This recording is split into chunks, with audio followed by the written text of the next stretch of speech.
member for Vancouver Kingsway. Mr. Speaker, the former chair of the Immigration and Refugee Board is pointing to an alarming trend in tribunal decisions.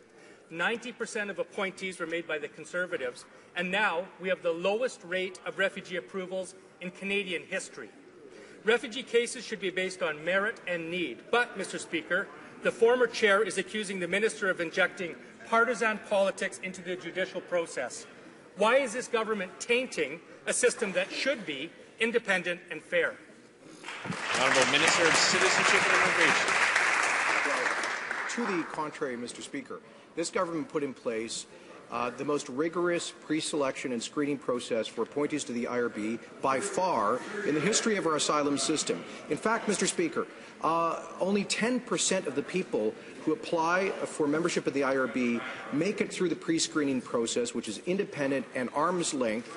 And, Mr. Speaker, I can attest to the quality of those individuals.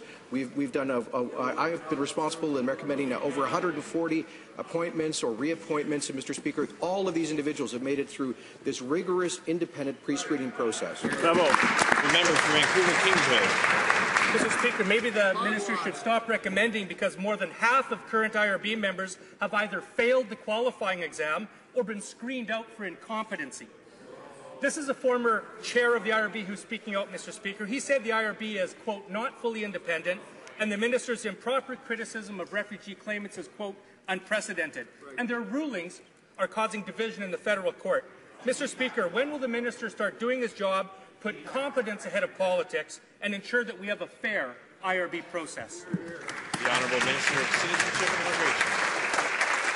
Well, again, Mr. Speaker, 90% of people who apply for membership in the IRB don't make it through the pre-screening process. Only 10% are recommended. That's 1 out of every 10. And no, Mr. Speaker, they're not. In fact, I'm aware of, I think, 2 out of 140 who have any association with the Conservative Party. Unlike the Liberals, Mr. Speaker, who appointed the spouses of members of Parliament, the spouses of Liberal senators, failed campaign managers. Mr. Speaker, the Liberals use the IRB as a partisan dumping ground. We have respected its role as an independent quasi-judicial organization, Mr. Speaker.